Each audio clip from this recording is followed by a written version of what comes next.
So welcome to the I Am Jen Wilson, the Healing Rebel podcast. I am very excited today to have Sam Hardy on, who on Instagram is the Hormone Goddess. And I have been following Sam's page for I don't know how long, maybe a year or so. And anytime I see her posts, I just feel really nourished by them, and the essence and energy of it is just really wonderful for women who are on our hormonal journey and how to navigate that in a way that feels nourishing and healthy for us. So, welcome to the podcast, Sam. Thank you so much for being here. Thank you for having me. Thank you for inviting me and for that beautiful introduction as well. Thank you. That's really moved me. Like your page moves me. Why don't Thank we you. not start off with you introducing yourself and give us a wee bit more of your background and why you do what it is you do? Of course. So I do lots of different jobs, to be honest. I have ADHD. So I need to do lots of different things. But I think the one that's most relevant to this conversation today, I am a women's health and hormone coach. So I work one-to-one with women I like to empower them when it comes to their hormones, when it comes to their health as well. So they can advocate for themselves, they can understand their own journeys, so they can work with their hormones, so they can actually learn to love them, and harness their superpowers, if you like. And I work in womb healing as well, and I'm currently training to be a womb priestess as well. So that's quite cool. I've just started that journey as well, which is exciting. I'm just trying that hat on. It sounds fun. Definitely want to speak more about that during this call. What got you into this? My own journey, I think, like so many coaches I know, like so many women that work in this space, it's my own journey. So I had a period of my life, oh, I don't know, I'm trying to think when it was, about 10 years ago, where literally everything crumbled, everything fell apart. My life was in absolute chaos, absolute turmoil. And then I continued along this journey, and it was a really stressful period. It lasted for about 5 years, the whole time. And I had young children, and I was just constantly living in fight or flight, if you like. I was going through trauma after trauma, didn't have space to breathe. And then when everything stopped and I did have space to process things, when I did have space to breathe and acknowledge all these things that had happened, my health completely crumbled. It fell apart. So I was suddenly dealing with, my hair was falling out. I had gained, and it was, when I look back at photos now, it was so thin, and especially around my face and everything like that. And it made me so self-conscious. I had really bad acne. I had incredibly painful and heavy periods. I couldn't leave the bathroom sometimes. They were so heavy, I would just flood. I gained weight that just wouldn't shift no matter what I did. So I tried all the diets, I tried all the movement, and nothing worked. And I developed a really large ovarian cyst. It's called a dermoid cyst. I don't know if you've heard of them, but which is really freaky. They have their own teeth and hair and eyes and things like this. So I developed a dermoid cyst, which caused a lot of pain, and I had to have removed via an operation. So all these little things. And I had an underactive thyroid. Lots of things which I thought, because I'd worked in the health industry previously, because I knew about hormones, I just didn't think would happen to me again, if that makes sense. I went back and forth to doctors. I didn't find the doctors to be particularly helpful for me at that period of my life. So I had to kind of do this journey on my own. And what I came to realize was that it was all because of that stress, all because of that trauma, which I needed to work through for my body to feel safe again, so I could heal, and get over these things. And I did. But because of that lack of support, because I didn't really know where to turn, and because it was so painful and so traumatic to go through these things on my own. I mean, I remember there were times where I literally would scream because I was so upset and so sad and so lonely, where I'd cry into the night, you know. Insomnia was another one of those symptoms. And I wanted to train in these things properly so that I could stand alongside other women and make them feel heard, if you like, so they knew that they weren't alone as well. Because I truly believe nearly every woman I speak to has been through similar things. Nearly every woman I speak to has had her story to tell and share about her hormones. And it's really difficult because our hormones affect so much. When they go wrong, they can really, really go wrong and affect everything and impact everything. And I think I just really wanted to be able to sit with other women, if you like, and help them to feel heard and to give them advice and support on how they can heal their hormones, but mainly just to be able to listen and understand. So yeah, sorry, I went off on a tangent there. I love a tangent. Any regular listeners to these podcasts will know that sometimes the conversation, I just love the conversation to flow where it needs to flow, and the words that need to be said just to come out Yeah. without I'm all for tangents as well, so that's good to know. the combination that we've got going here. I think from my personal experience, and again, speaking to women that I speak to and knowing some doctors as well, the female hormone cycle is not really understood as how impactful it is in overall health. And you'll know this yourself, and I've spoken about this on previous podcasts about how women weren't included in medical research until the 90s, and even now, when they are included in medical research, it's not, the information's not isolated and Yeah. looked at locally. It's still just a comparison of what we've included them. And we're so different from men. We're so different from. I studied sport and exercise science at university, and we spoke about exercise profiling and periodization for an athlete or for the person that you were training's Yeah. progress. Never at any time as the female hormone cycle Yeah. taken into consideration. And I went back to uni as a mature student, so I was only there 12 years ago, so it wasn't that long ago where females were included in the research but not looked at. And at that time, I had been on the pill from when I was about 16 or 17 right through until about 6 or 7 years ago. So I never had a cycle. I didn't know that there was these peaks and troughs in training for myself, because I just kept pushing.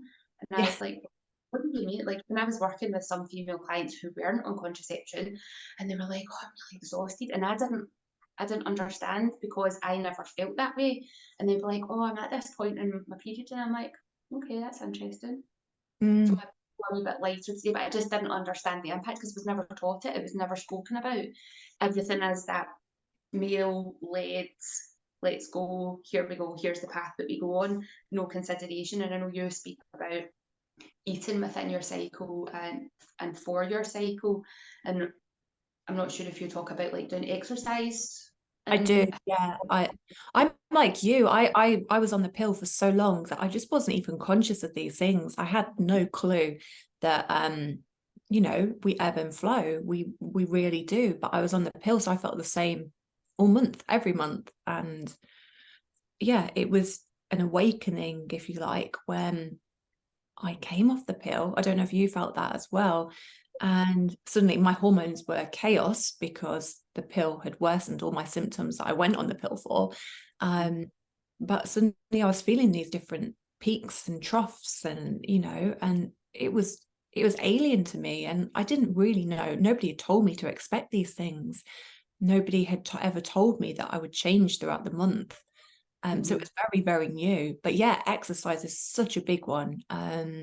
I used to be like you. I used to just push through, just push myself to my limits all through the month. And now I'm like, no wonder I ended up with a thyroid problem, because I was always pushing, always doing, always busy, never slowing down, never resting. It's really hard because it's so ingrained in us, isn't it, to just push ourselves to our limits.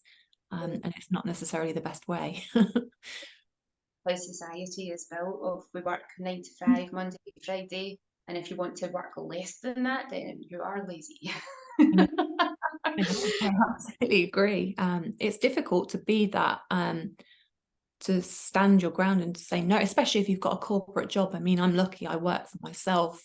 It's very different. If you've got a corporate job, it's really hard to be able to do these things and to be able to nourish yourself and slow down when society values productivity so much. Yeah. And you know, you can't just turn up at the office and say, I'm not working today, I've got my period, I don't feel like it. So it's hard. It's really hard. Yeah. I think for me, one of the biggest realizations when I did come off the pill was the emotions that I felt throughout the month. I had been numb for 21 years, and if anybody had asked me about that, I would have just said that's just how I am. That's my personality. I Yeah. didn't know that it was because of this tiny wee tablet that I was taking for Yeah. 21 days a month that was the impact. One of the reasons that I came off the pill was I got diagnosed with Crohn's in March 2017, and when I started researching why did I have this, like what could possibly be causing it, the pill was one of the links of if you're on the pill because it disrupts your gut microbes. Yeah. um, it's and obviously your hormones are so involved in the gut microbiome cycle, and if you've then got damaged microbes, they're not influencing the hormones in that cycle. And I said to my consultant, and he went, the research is very weak. And I was like, yeah, okay. So I came off it, like my intuition was like screaming at me, come off the pills. So I was like, I'm going to listen to my body. I'm not going to listen to the doctor because this is my body and I want my journey to be mine, not just medicated the way that they are going to tell me. Because, like you, there's empowerment in taking control of your health and all the things that I thought I was doing to be healthy. I was a fitness instructor, so I was teaching loads of spin classes and Yeah. personal training in the gym, lifting weights and doing all these things.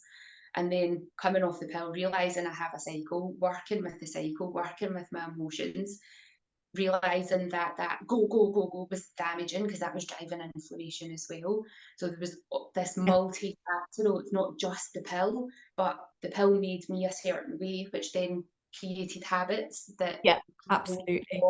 all the other all the other issues. And although I was eating healthy, I wasn't nourishing my gut health, if that makes Yeah. sense. Like It does make sense. I've I've followed a vegetarian based diet for a long time. So I was eating a lot of fibrous foods. But if the microbes are not there in the first place, then you're just sending food into nobody. Yeah. I was a vegan for a long time, and I had to stop being a vegan actually with my thyroid problems. Yeah. But again, it was causing inflammation for a similar reason to what you just said. I was chronically bloated. It was just triggering inflammation, and my body couldn't cope with it at that time. So I completely relate to that. And the numbness, like you say as well, it's so right. That was my experience of the pill as well. I was just numb. Whereas now I feel that whole range of emotions through my cycles, good and bad. But actually, when that wild woman comes out in my luteal phase just before my period, whereas before I'd be like ashamed of that wild woman, now I'm like, yes, she's powerful. Yes, she's here. She's going to help me. And so it's it's like a reframe, I think. So yeah. It's like in your hair, hold my glass while I deal with this situation. Don't mess with me in this week. I love my wild woman phase now, but it was not always the case. I used to be scared of her. Because she's powerful, right? And we're not taught to be powerful. No, we're taught to be, well, women generally, we're taught to be quiet, good girls, not be angry. We're taught anger in itself is an unhealthy emotion. And that was something I really, really have had to work on, to be able to vocalize my anger and learn that it's okay to have anger sometimes. It's okay. It's a normal emotion. It's an important emotion to have. Because like you, I was numb for so long. I was numb. I didn't feel happiness, didn't feel sadness, didn't feel anything much. I was just numb. I think that was the pill, the trauma, everything. Yeah. You know, but yes, now I welcome my wild woman phase. I'm about to enter into my wild woman phase, so I'm here for it. Yeah, I think there's a lot of reframing, and this is one of the reasons that I had reached out to you. You did, other than your wonderful page, that I just really love everything that you share. A particular post that you had put up was about perimenopause being let's see if I can get this out now, the metamorphosis into that power, Yeah. and reclaiming the crone. So I had come across this principle, because I have Crohn's. I've been what's the word, referred to sensitive integrative care through the NHS, which is amazing that I have access to this service, and it's amazing that this service is available into the NHS. And I had spoken to my gastroenterologist, and I was like, I'm in my mid-40s now, I'm probably in this perimenopause, heading towards that stage. How is that going to present itself when I'm living with a chronic inflammation condition? Like, is this going to be different for me? Is it going to be more challenging, less challenging? Like, what advice can you give me? Where can you point me? There was nothing. So I spoke to my doctor at integrative care, and I said to him, and he pointed me. He was like, I mean, there's the Menopause UK website, but they have a particular narrative that they follow. Yeah, And it was very diplomatic in his language for it. And he was like, but there's also this YouTube channel that I've been watching recently, called the Wild Women Traditions, and they talk about the three parts: the maiden to the mother to crone, and this phoenix rising from the ashes. And I'm like nearly falling off my chair saying an NHS doctor is talking. I was about to say, how amazing is your doctor? What an amazing. He gets me. Like, I've had a couple of appointments. And to actually go and research these things and listen and watch, that's just amazing. All doctors, yeah, they should be like that. That's incredible. I'm glad you had that experience. Yeah, so was I. Very grateful for that. So I started following this woman who does the Wise Women Traditions, and that's what she talks about. She was also, I was listening to her yesterday, and she was going off on one about the term perimenopause. She's like, we need to get rid of that. It's from when you start to experience this, it's all the menopause. You don't have pre-puberty or peri-puberty, you just have puberty. That's the same. And I was like, it's a wee bit semantics, and you're getting your knickers in a twist about a word. But I think in her experience, it was a man that had coined this term. Yeah. So she was like, no, we need to reclaim our power and Yes, going through that one. Because HRT for some women can be life-saving, but also it's a quick, you've got some symptoms, take that, go away. Quick fix. It's similar to the pill, and again, the pill can be incredible for some women. I mean, but it's very much exploring. I am all for medication when it's needed, but I think it's really important that we're given that power, given that knowledge, so that we can explore other things first. And I'm a huge believer that trauma impacts our hormones a lot, an awful lot, and no pill will ever be able to help us cope with it or process those things. So again, it's just masking that, you know, your hormonal issues, they're a symptom, they're not that root.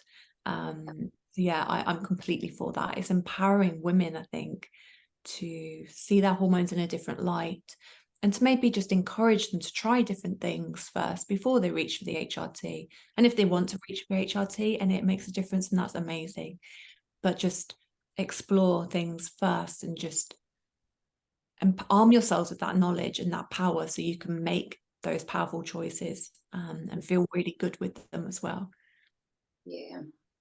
And something else that you said in that post was about society celebrating the maiden, mostly, maybe the mum, but never the crone. No. And I remember using the word crone in some context on my website, and I had asked a few friends to read it for me, and so many of them came back and went, I wouldn't use that word crone because that's really negative. And I was like, yeah, but that's the point. Because you want that visceral reaction. Yeah. It's like you're not allowed to be a crone, but actually the crones are the wise women. The crones are the teachers, the healers, the women who Badasses. Yeah. Absolutely. I'm completely with you. It's very similar. I think it's similar to the term witch, in that we have grown up thinking of witches as evil, and you know, that typical Disney villain with the crooked nose, the warts on her face, and things like that. And actually the reality of witches is incredibly different. And crone is very similar. So traditionally, wise women, those women who had been through and out the other side of menopause, they were put on pedestals, they were revered, they were sacred, they were worshipped, they were the leaders of their communities, you know, they were looked up to, because people knew that they held that wisdom, people knew that they held that power. And that's very much what I see perimenopause as. It's that transition phase. So like you say, that metamorphosis. So you're coming from the maiden and the mother, but you have learned all those lessons, you've learned all that valuable wisdom as you move through those phases. And as you come through perimenopause, it starts to speed up. Those lessons start to speed up. I don't know about you, but like the older I get, the more these lessons keep coming, keep hitting me. Yeah. And it just is paving the way for you to embrace the crone, to you to really enjoy that power and wear that crown, if you like, because that's what it is. The crone is a crown. It's so you can step into your power, so you can help other women, support other women. Because again, that's how it used to be. The crone had learned all these things. She was full of all this wisdom, this knowledge, and she used it to empower others. She used it to help others. She used it to help her community.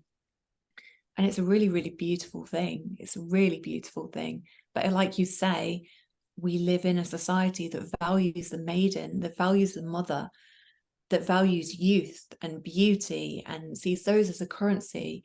And as soon as women reach a certain age, and very often the age where we are finding our power more, we're kind of cast aside. It's, oh, she's not youthful anymore. She's, you know, and we're almost ignored, if you like. Mm-hmm. But actually, it's when we're our most powerful we are, because we don't care as much. And I think that's it. We don't care as much, so we're more dangerous, we're more to be feared, because we're not pleasing others, we're quite happy to just please ourselves. But when we start to take that word back and just say, no, the crone, she's not a bad thing, she's a powerful thing. I think just being able to use that word for ourselves helps us to reclaim that power. It's the same with the word witch. If we start to call ourselves witch, we start to take back that power. If we don't see it as a scary thing anymore, then it can't be used against us, if that makes sense. Yeah, absolutely. And I don't know how you have witnessed this, experienced this, maybe in relationships with other women or in yourself, is transitioning from the maiden into mother towards crone. Because that teacher that I was listening to yesterday, she talks about maidens only up to 15, Yeah. and then from then, like the early mother, and that's not to say that you have to go out and get pregnant at 15, 16, but that's when you sort of start stepping into that mothering role from Yeah. 6 to 44. There's other archetypes as well, so that can slot in between there. So there can be the maiden and then the lover, if you like, and then the mother. Yeah. And then I forget some of the others, but then it's the wild woman, my favorite one, and then it's the crone. So there's so we've got those typical archetypes, but there's ones that slot in. Does that make sense? In between. Sorry, I'm losing my voice a little bit. Let me just drink. I'm not used to talking so much. But yeah, there are that. So, but again, it is society values that maiden, that mother, when we are nurturing others, when we are caring for others, when we're pouring our energy into others. But when we bring that energy inwards and use that energy for ourselves, that's when, you know, well, people don't like it so much. Do you see some women getting stuck?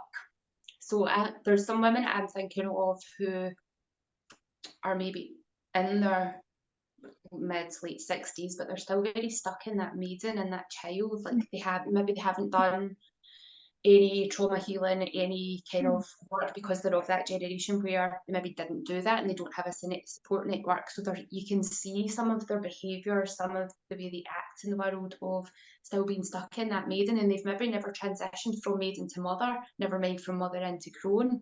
Yeah. What would your advice be when you see that, to be able to support somebody without pointing out, "Oh, by the way, do you know that you're stuck?" Yeah, I think it's being loving, isn't it? As loving as possible, because a lot of these things, it's fear-based, because, you know, when it's scary to heal yourself, it's scary to work through your trauma. It's really scary. I mean, I've gone through some really traumatic things, and it's not easy to do. And I still, when things come up, bubble to the surface, it's like, oh, I can't go there. I do, but it's really overwhelming. It's really scary. So it's just being gentle and loving with yourself, and just honoring where you are, because I think all of us, our bodies have gotten us to where we are as survival, if you like. So for me, I was always in my response to my trauma, I was in freeze mode for a long time. So that numbing kind of behavior, I didn't experience those emotions. I didn't process things. I just numbed. But again, it was done out of love. My body was doing that for me because it loved me, because it wanted me to survive. So I think it's just recognizing that if you have these things and you would like to change, just honoring that, the ghost of the woman you used to be, I guess, just honoring her with love, because she survived those things, she got through those things, and she did what you needed her to do. You know, your body did what it needed to do. And if you would like to change, then just arm yourself with that support, arm yourself with people that you trust, people that you feel safe with. So it can be different for all of us. I mean, it might be therapy for some women. I have a therapist and she's absolutely incredible. She changed my life. But it could be somatic exercises for other people, for example, movement. It's a coach. It's different for all of us. It's find people that you trust, that you feel safe with, and you can just start to explore things with. I think when we do things too much at once, we can overwhelm ourselves and we go back into that fight or flight mode, or we go back into freeze mode. So it's just doing things gently, just starting to come out of your comfort zone, just little baby steps, I always say. It sounds really boring. It sounds really, really not very glamorous or exciting. I think those baby steps are the best way, because it's gentle, it's loving, it's nourishing. And that's what you want to do. But listen to podcasts, listen to women who are talking about that empowerment. Arm yourselves with that knowledge so that you know, because I think knowledge is a really important part of being empowered. The more you know, the more powerful you feel. So it's just doing these things, reading, listening to podcasts, finding those women that you when you hear them talk, you think that really resonates. And just, like I say, arm yourself with that knowledge, because that helps so much. Because we can't heal ourselves without that knowledge. I don't think we can't heal ourselves if we don't know that there's another way. We can't heal ourselves if we don't know that we can come out the other side and thrive and embody all of this power, embody all of this wisdom, and just, like I say, be absolutely badass, because that is what the crone is. She is a badass. Yeah, so that's how I see it. And I think the baby steps thing is really important, because I approached my healing journey with, here's a list of all the things that I need to fix. How do I do it? How do I do it now? How do I do it quickly? And I would try and do too many things at once. And like you say, I got really overwhelmed by it, and then would get sick and Yeah. things. My gran passed away in 2019, and that was the first time that I was experiencing grief in a way that I was trying to approach it with a healthy mindset.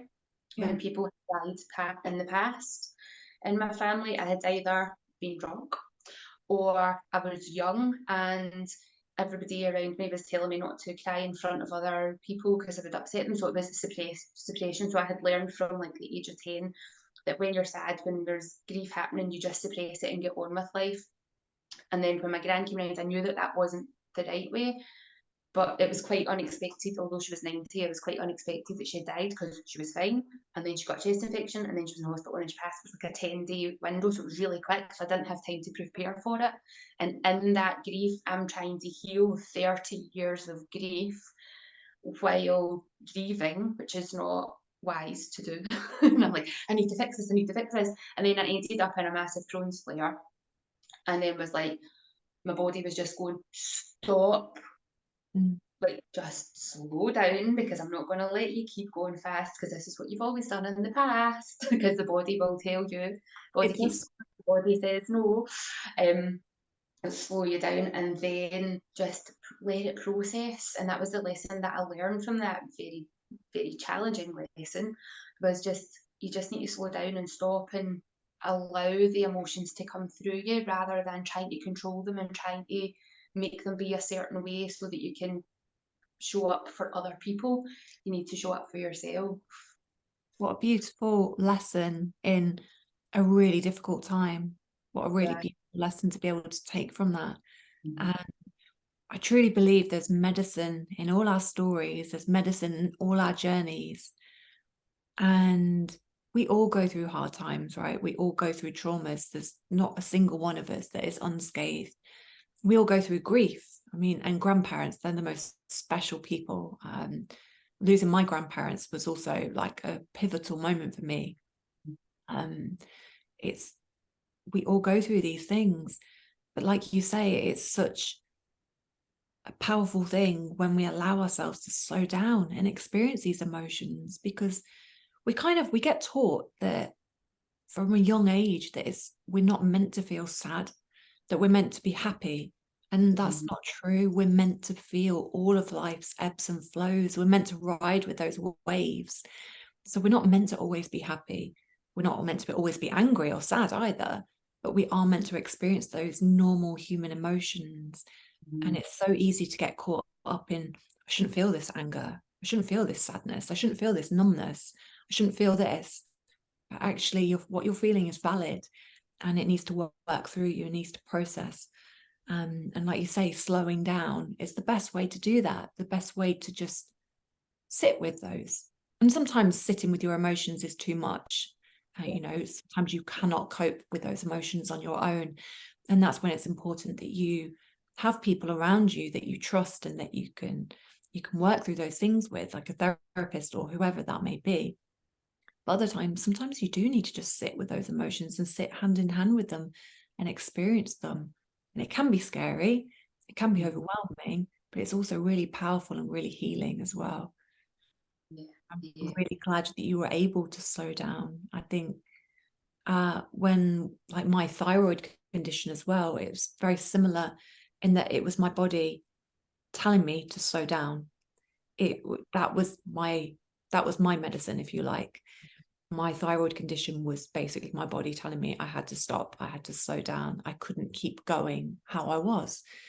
There were probably lots of little red flags before that I'd missed because I was so busy, because I was always running around, but I'd ignored them, and then it turned into this thyroid problem. And thankfully I noticed that and I recognized that I needed to slow down. I think if I'd ignored that and carried on going and pushed through that as well, then it would have become something bigger. Again, our bodies love us, and fundamentally they want us to heal, they want us to be okay. And when we start to see these symptoms as well as our body's language, that's something I'm really passionate about, that our symptoms are our body's language, its way of communicating with us. It can be a huge shift and change. So all these symptoms you previously hated, you just think, okay, well, what are they trying to tell me? What are they trying to communicate with me? And I think that in itself is a big and empowering shift as well. You start to feel less helpless and more, okay, there's wisdom in this. Yeah, and that's something that I teach people. Like, I teach a love your lymph workshop, and it's about working with the lymphatic That's system. amazing. I talk about symptoms because, again, society doesn't want us to have symptoms. We have to suppress them with paracetamol, ibuprofen, cold and flu remedies, whatever, rather than people understanding that these symptoms that we're experiencing is your body saying, going to slow down because I'm dealing with stuff in here. But rather than that, society is like, just take a headache tablet or whatever and go on with it. So trying to encourage people that symptoms are not a bad thing, that symptoms are actually a really good thing, because they do get the body to slow down, because we've maybe ignored, like quite often when you get a cold, or when you get a headache or whatever, if you look back over the previous hours, the previous day, and look at your diet, what you've been up to, how much screen time you've had, how hydrated you are, all the basics, you could probably go, oh yeah, I've overloaded with sugar, or I've been doing too much. Yeah. And then the body's gone, no, slow down, stop, pay attention. But again, like if we get colds and flu, we are meant to slow down, we are meant to rest. But you get medicine now which masks those symptoms so you can carry on being busy. And it sounds amazing at the time, but in hindsight, actually, you're ignoring those cues, you're ignoring your body, you're ignoring that need for rest. And what you really need to do is just love and nourish yourself.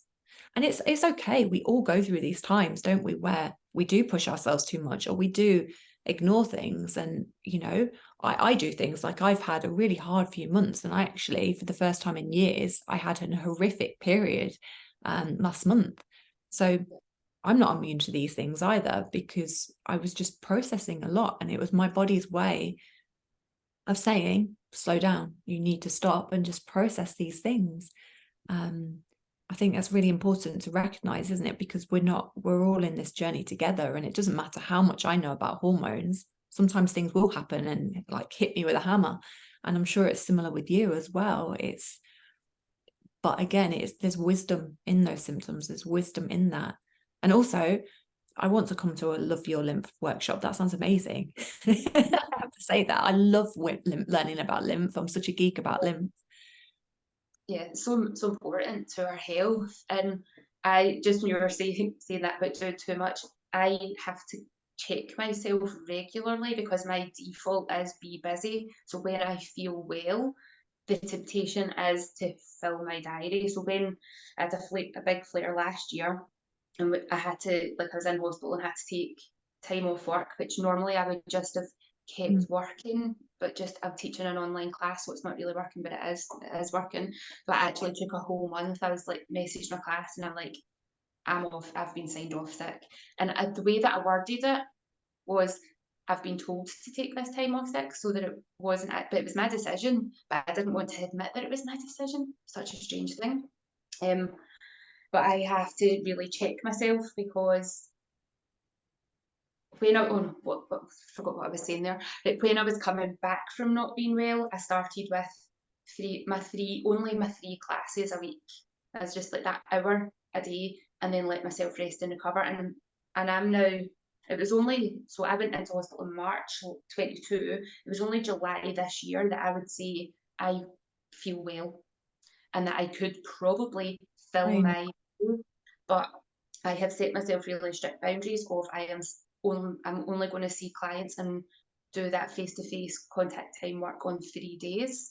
And if on those 3 days I happen to not have anybody booked in, I use that as a sign from the universe. I have to rest and chill out and not just keep going. But that wee innate part of me inside is like, but you should be doing more, you're being lazy. I'm like, no, I'm not. And I was reconditioning that internal voice of, I should be doing more. No, I don't want to, because even my consultant said to me, he's like, are you back working full time? And I went, no, I work 3 days a week and that's all I want to work. And he kind of was taken aback by it. And I was like, I'm okay with that. You need to get okay with that, because I don't want to work until I'm absolutely exhausted and then have to spend 2 days recovering. Like, who wants to live in that life? Not me. That was you taking back your power. Yeah. It's that word should, isn't it? I should do this. I should do that. I should. And actually, why should you? What feels good for you? What feels right for your body? I mean, after, like, I had my thyroid problems, I made that decision again to slow down, but to not work on Fridays.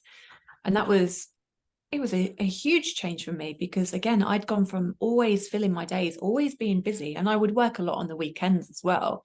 I think it's easy to do when you run your own business, and if you just fill your day. So I'd work all day every day, some weekends. And I was like, no, I'm not going to do this anymore. I'm going to be really strict. I don't work on weekends at all anymore. And I'm going to take Fridays off for myself. And sometimes on Thursday, I'm working till late so that I can take that Friday off. But it's such a big change, and it's such a powerful change. I don't get any less done. I actually get more done, I think. But it was the best decision I've ever made. But in the back of my mind, I was like, people are going to think I'm lazy. People are going to think this. People are going to think that. And I had to just think, I don't actually care what people think. I need to do this, and I need this day to myself. My friends are always like, don't you just get tempted to clean the house on your day off? I'm like, no. No, I'm not going to sit there and clean my house. If I just want to sit and do nothing and laze about and watch Netflix, and that's what I'll do. If I want to meet my friends and have coffee and lunch or whatever, then I will do that. But yeah, I never thought I'd get to that point though, because it's not easy to do when you come from that place of always being busy doing, which for me was a trauma response. But also I'd been brought up to think that I always have to be busy to be successful. It was my childhood. You always have to be busy. Why are you resting? Why are you relaxing? That kind of thing. So it's hard to unpick those years of conditioning. If you've got nothing to do, there's a washing to get put on or get hung, there's this to be done, there's that to be done. Don't sit on your backside and just do nothing, where actually that's exactly what we need to do more of. My brother is very good at resting and relaxing. He's like so laid back about everything. I'm going to teach me how to do that. And he's like, it's just who I am. I can't teach you what is just me. I'd love to be like that. I'm not relaxed at all. It's difficult. I'm always thinking, always overthinking everything. I am that person. Definitely. What a gift to be like that. Sorry? What a gift to be like that. Yeah, absolutely. Is that something else that I had implemented after 2020, because when we had that crazy time and I was working every day, and I was, by the end of the 2020, I was like, oh my God, I'm exhausted and I actually hate what I'm doing. So I started scheduling in a week off every 8 weeks, and I make sure that I take it and I go away. And that first year, 2021, every week I would be dead agitated. It took me ages to wind down and relax, and I would only maybe just start to feel a bit wound down, and then I'd be back into work. And it took until this year for me to be able to take those down weeks, not feel guilty about it, and just switch off from day one. But it took time, it took practice, because you're conditioned You are. to be in a particular way, and you're unconditioning or deconditioning those unhelpful, unuseful, switched on behaviours. Yeah. It's really difficult. It's not easy to do at all. And I think I always say, like, when we use that cyclical living for women, it's a really powerful thing. So learning that there are phases of your cycle where it's better to rest, where you can push yourself a bit more.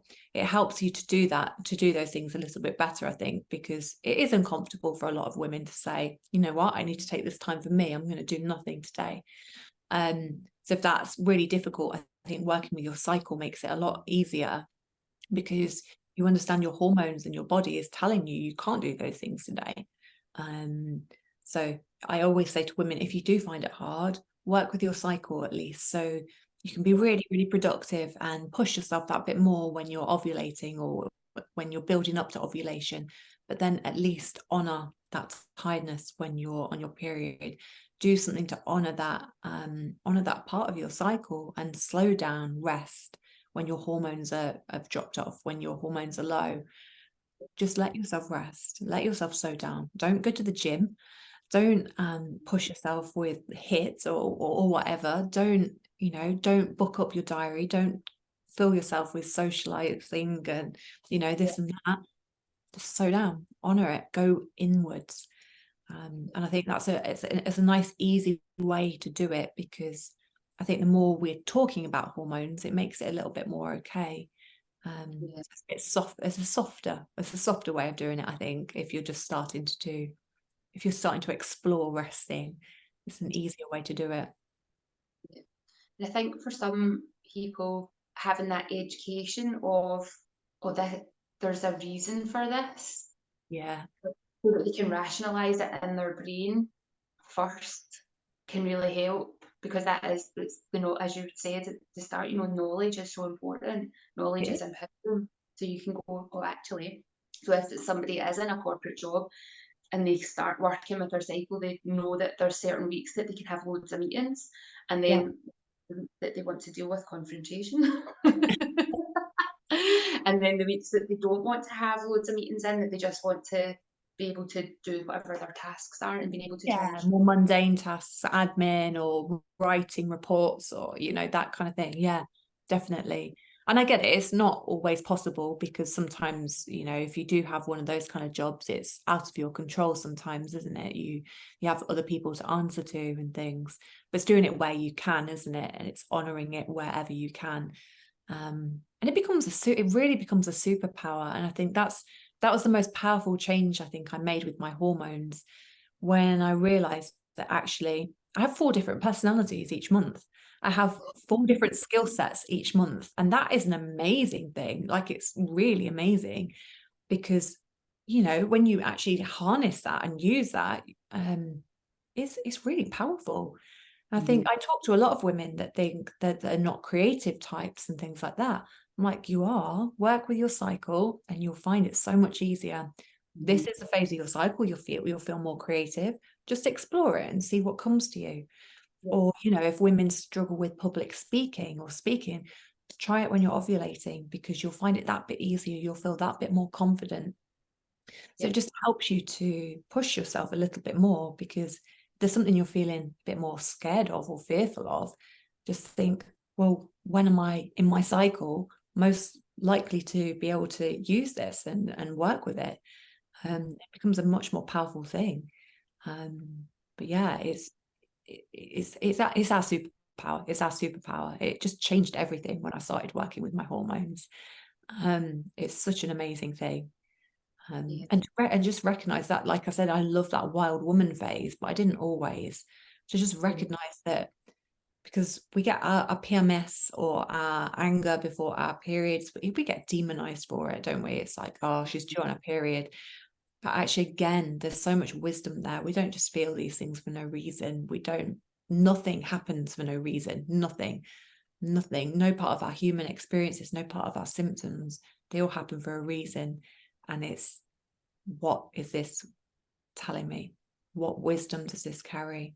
And again, it's very similar for perimenopause. If you're experiencing those symptoms, if you're struggling with it, what is my body trying to tell me? It's take that step back and ask yourself, what's my body trying to communicate with me? Do I need more love? Do I need more self-nourishment?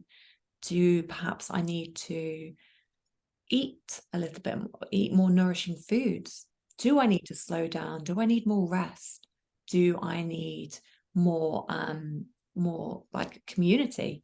Do I need to surround myself with people more? Do I need more love in that form? And it will be different for all of us. Yeah. And only you really know that answer. But it's just allowing yourself, like I said, to take that step back when you're experiencing something. Sit with that feeling, sit with that pain. If pain is what you're feeling, what's your body trying to communicate? And I think it's such a powerful thing. It's like when I said I had a really painful period, my last period, and it was the first time I'd had period pain for years. So I was like, what is going on? Yeah. My body was just trying to release stuff. My body was using that to release things that I hadn't been letting myself feel. Yeah. So actually it was a really powerful thing. And when I came to, sorry, the bin's being collected from outside my house right now. So if you can hear like bins. But yeah, when I could see that it was actually my body releasing things, actually, I almost welcomed that pain, if you like. I'm able to embrace it. So it's working with it. And then, like I said, all those lessons we learn, it just paves that way for that perimenopause, for that post-menopause, where we can really like step into our power and wear our crown. We become the butterfly, if you like. We emerge from that chrysalis and we become the butterfly. We become that beautiful, powerful, radiant, wise woman, which is just an incredible thing. So those challenges of perimenopause, it's so you can wear that crown, if you like. It's so you can step into that power, though there are lessons in those symptoms again, so that your body is preparing you for that phase. It's preparing you for that journey, that new chapter. It's preparing you for the wise woman years. It's preparing you through the crone. Because if we haven't been through these things, if we haven't experienced these things, then we don't have that wisdom to share. Again, our stories and our journeys are medicine for others. So that's how I like to see it. It's when you are struggling, that becomes medicine one day. Not necessarily in that day, but one day. I'm just going to pause you for 2 seconds. The Amazon man is like smashing my yes. Let me just bring my train of thought back after the wee Amazon delivery interruption there. We were talking about the beautiful power that the body gives us. So are you okay for a little bit more time? So I wanted to ask you about the womb healing. Yeah, go for it. So this year I was told I have endometriosis, and I'm going to say I don't really, I was going to say I don't have symptoms. I only learned 3 podcasts ago that I have a heavy bleed. And I had gone to the doctors because I had some pain in my pelvis. That pain, working with integrative care, that pain has now gone. And it took a year for gynecology to get round to giving me an appointment to speak to them. And when I spoke to the gynecologist, she's like going to send me for another MRI so they can get a full idea of what's going on. The only reason that they saw the endometriosis was there was because when I'd had an MRI on my bowel last year, they could see that there was some scarring on the uterus. And when I've been doing some research into the metaphysical side of what is endometriosis, there's a lot about womb healing, and I'm like, what is this womb healing? So I don't really know very much about it, because there's a couple of people that have spoken about it, and there's a couple of people that I've heard speak about it, and I'm like, I don't get it. It's not resonating with me at this time. So can you explain in your words how you see womb healing, and how you could find that would be beneficial? So if it doesn't resonate at the moment, first of all, that's okay. Again, sometimes it doesn't resonate for people, and it's not for everybody, and again, that's okay. We're all different. We all work with different things.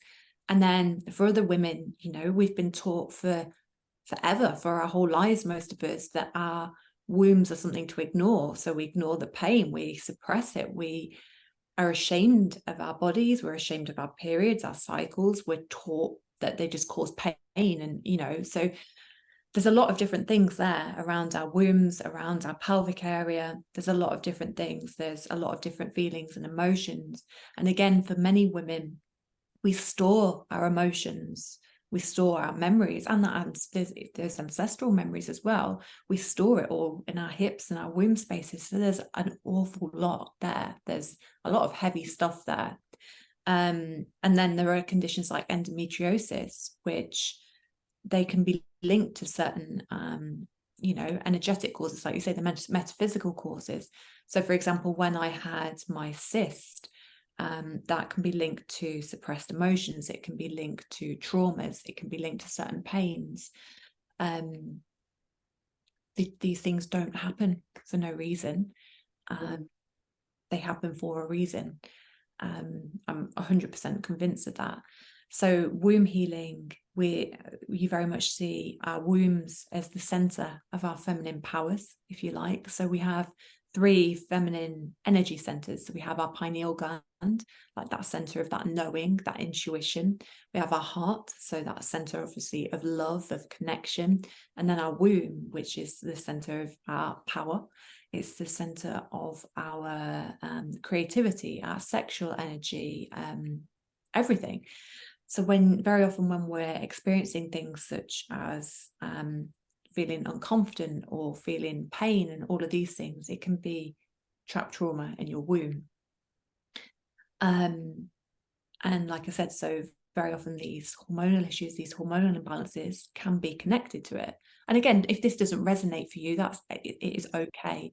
So only take what resonates. I always say you should only take what resonates. Nothing is ever going to fully resonate with everybody.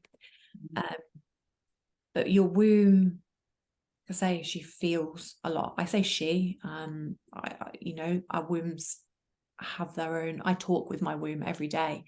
I speak with her, but she has those, she holds those memories, she holds those emotions, she holds your journey. She's basically the record keeper of your life story. So anything which isn't processed fully, anything which is causing you pain, anything which you're holding on to, she will be holding on to, she is keeping too. So womb healing very much, it's a very loving and gentle thing to do, although it can, I'm not going to lie, it's stirred up some painful things for me when I've done it before. And actually that's what I've been going through the last few months. I'd peeled off all these layers, thought I'd done loads of healing, and actually just blam. It was, wow, where has this even come from? Like I said, I don't think we ever fully heal. We carry it, we work through these different things and think we're okay, and then something else comes up. So it's a loving way, but you help to see what's held there, what's stored there, what your body's holding still. And your womb is so connected to your voice as well. So if you've ever seen the diagrams where your pelvic floor muscles, your pelvis and things, it's very similar to your vocal cords, your jaw. There's an intimate connection. So when our wombs are out of balance, very often our voices are, we find it hard to speak up, we find it hard to vocalize our anger, we find it hard to do all these things. Some women may find if they have jaw tension, they have tension in their pelvic area as well, and vice versa. So there's all these different things, and it just, like I said, it can result in endometriosis, cysts, ovarian cysts and things like that, period pains, heavy periods, PMS, all of these things, because we're not particularly in balance, because again, we've suppressed these emotions, we've suppressed these traumas, or we've been taught to ignore our bodies, taught to ignore our wombs, taught to feel shame over them, taught to think that they're dirty, disgusting, to be, ignored. There's so many different things here. That's like a whole topic on itself. So it's just very much for anybody starting in their womb healing journey, just sit and breathe into your womb, because again, we've been taught to ignore our wombs. But like I said, they are the center of our feminine powers. They're our center of creativity, and they were held sacred for centuries. Our wombs used to be worshipped. There are many who think that our wombs were actually the Holy Grail, if you like. They are that powerful. And before the patriarchy, before many modern day religions were about, the womb was at the center of everything. There were womb priestesses. Mary Magdalene, for example, Jesus's partner, who's now been demonized as a prostitute and all of that, she very much she embodied this womb wisdom. She embodied all of this. And so it's really, really interesting. Like I said, that basically our wombs used to be worshipped. Our wombs used to be held as sacred. They used to be held as the center of our wisdom. They used to be held as a portal to other dimensions as well. But without going off on a complete tangent, it's very much just, if you want to explore it, just breathe into your womb. So, when you're doing deep belly breathing, just breathe in to your womb, move that air consciously down into your womb space, and just sit with it. Just sit and breathe. Don't hold any expectations. Don't try to force anything. Just start to become conscious of that space. Notice if there's any tension or tightness, for example, in your pelvic floor muscles or in your pelvic area. are your muscles soft and relaxed, or are they clenched and tight, which can be a common trauma thing. It was for me. My muscles were like that permanently, just tight and clenched. So just start to become more conscious and more aware of the area. And then when you feel ready to, if you feel ready to, start to get that dialogue going and just drop in with her, almost like she's a friend, if you like, and just chat with her like she's a friend. And you eventually find that things that start to bubble up. So it's almost like a really powerful intuition, really powerful wisdom starts to come up, because she holds so much knowledge and so much power, and she knows you intimately. She knows you better than anybody.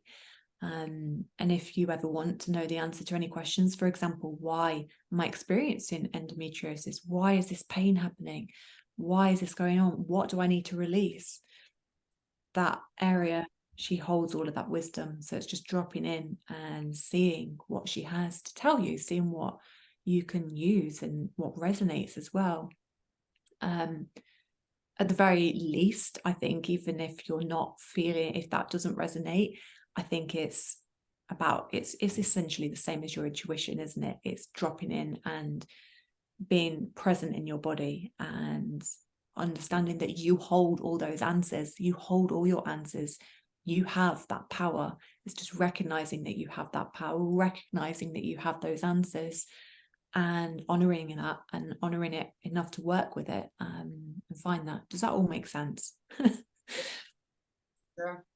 So I teach yoga, and when we do belly breathing, and this is only something I noticed in myself more in the last few years. So I held a lot of tension, like a belly breath.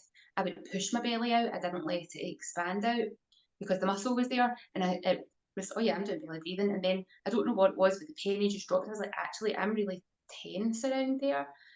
I need to soften and let that go, so that the expansion can happen rather than it being the forced push. And then when I realized that myself, and I could speak about it to people who were doing yoga with me, and they were like, so many women were really resonated with that. They were like, We're told to hold our bellies in. We're told that our belly's meant to be flat and toned and perfect, but actually they're meant to be soft. And I say this now, I'm drawing, like I'm consciously softening my belly. It's, it's okay if you sit and there are rolls there. It's okay if you sit and your belly's not perfectly flat. But we're taught all these things. We're taught to feel shame. So then you almost consciously hold your belly in. You're holding that tightness in your body.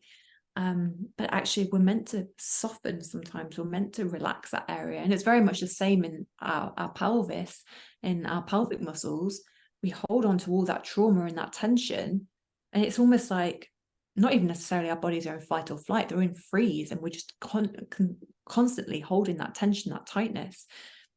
It's about becoming conscious again, similar with the belly, and just softening that area, just letting it soften, letting it open up.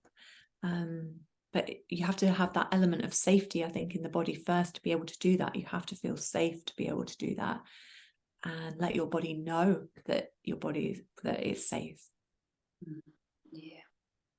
Yeah, that's a conversation we need to have regularly with our bodies. Yeah.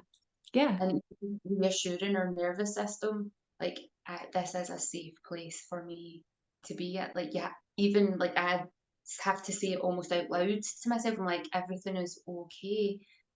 You're not in danger here.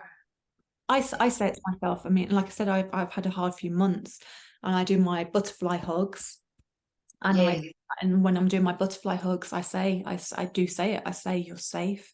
It's okay. You're not in danger. You're safe. And just remind myself. And again, that's okay to do. We all go through those times where we feel scared. We all go through those times where our bodies are like, but it's just sometimes just that reminder that we are safe, that it's okay to soften, that it's okay to relax and let go, can be a really powerful thing in itself. It's something I had shared on my social media. I rejoined the gym a couple of weeks ago, and before I left, I was like, shallow breathing, feeling really dizzy, feeling really sick. I was like on the verge of a panic attack. And one of the things I had to do was acknowledge that I was feeling anxious about going back to the gym, because I hadn't been in the building for more than 3 years. I hadn't done any exercise in the gym for about 4 or 5 years. And I had to like reassure myself that it was okay that I felt anxious about it. Like, so I wasn't doing that false positivity of "You'll be fine. This is fine." It's like, no, it's actually okay. Like, I was taking that time to be kind to myself and saying to my partner, "Listen, I'm really anxious about coming back in here," and he was like, "It's cool. It's okay. Don't worry. No worries." So being able to verbalise it, let other people around you know, rather than putting on that brave face and just pushing through, because that's part of the suppression. Yeah. Of denying this is how I'm feeling in this situation, but also being careful that you don't use that to then, or I feel really anxious, so I'm not going to do something and wallow in it and hope, like, Yeah. hide away.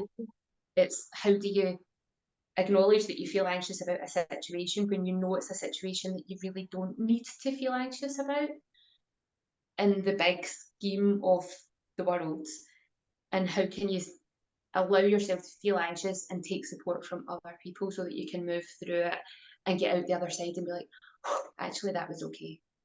Yeah. I think again, it's that baby steps, isn't it? I think only you will know what the cause of that anxiety is. So I think you have to almost be curious with that anxiety. Is that anxiety happening because, because your body's trying to keep you safe from a dangerous situation? Or is that anxiety happening because it's stirring up some memories or emotions that are coming to the surface? So I think it starts with you needing to be curious about those emotions and almost sitting with them, so you can ask yourself, well, where is this coming from? What is it saying? And sometimes that anxiety really is important, and that anxiety can carry really important messages that are keeping us safe. But other times, it's just because our body it's remembering certain things. It's remembering. So for example, I get really anxious around confrontation because it reminds me of childhood. So it stirs up things in me. So I get into that, almost like I go into that inner child where I become anxious, I become scared, I become really vulnerable and fragile, and my heart starts racing, my heart starts going. It doesn't matter what the confrontation is, who it's with. As soon as I think that there's going to be conflict or confrontation, that's what happens. And again, that's because my body remembers those experiences, so it's trying to keep me safe. Obviously, it's safe for me now. It's safe for me as an adult, but it's still trying to remember that. So for me, again, it's just I have to become aware of why my body's doing these things before I can start to speak with it and communicate with it that it's safe and okay. So I think the first step, like I say, is the most important thing is to be curious. Why are you feeling anxious? Where are these things coming from? And for some people, they can sit there and, drop down into their bodies or drop down into their wombs, drop down into whatever, and get those answers. Other people, it might be you need to meditate, for example, or go out into nature or stillness, find that stillness, because if you're always being busy, you can't find those answers. Or for other people, it might be drawing, painting, writing, journaling. So it's just finding ways that you can access that information, finding ways that which work for you, because we're all different. We all need different things. So for me, I journal or I free write, just ask myself a question and then write without thought. Yeah. And other times I drop down into my womb, like I say, and just have that conversation. And then I start to recognize things. Okay, that's why this is happening. That's why I'm feeling anxious. And it's only then that I can start to rationalize it, if you like, and talk to myself and help to create that safety in the body. But yeah, like that was a long-winded way of saying be curious about where it's coming from. A very Oh, saying it. beautiful. That was beautiful. Thank you so much. Yeah. Before we wrap up, is there anything else you wanted to talk about or say or Not anything? particularly. I just came to this just to chat.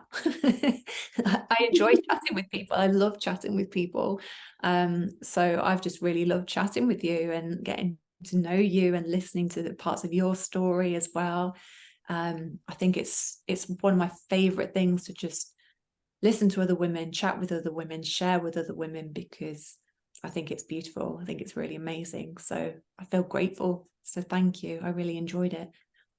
But yeah, if there's anything you wanted to add, if there's anything that's not been covered, feel free to say it. Or at this time, I think we've covered a lot. yeah.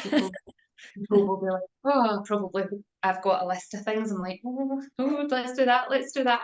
Slowly, baby steps at a nice gentle pace. It will go, yeah, these things go where it's meant to. But if anybody has questions or anything like that about hormones or working with their hormones or particular issues, then they're always free to message me. I'm always here. Say that again, sorry, it broke up a bit. Place for people to find you. Yeah, so you can feel free to share my email address. You've got my email address, or they can find me, the Hormone Goddess, on Instagram as well. I'm not always brilliant at replying to direct messages, but I do get back to people eventually. But I'm usually better on email than I am on direct messages. I get overwhelmed by messages sometimes. I'm like, oh, I don't know where to start. I'll put that information into the show notes of this, so whether people are watching this on YouTube or Spotify or Apple or wherever, it will be in the description of how to, your Instagram handle and your email address for people to reach out to you. So I'm always happy to listen. So thank you so much. Thank you. Thank you for asking me. And like, honestly, like I said, your introduction is just, you've like made my week. So thank you.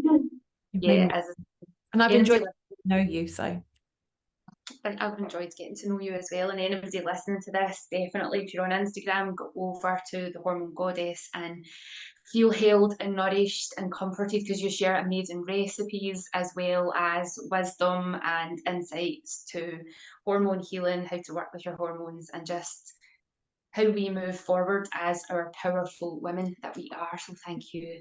Thank you for having me. Thank you. I've loved every minute. So thank you. My pleasure.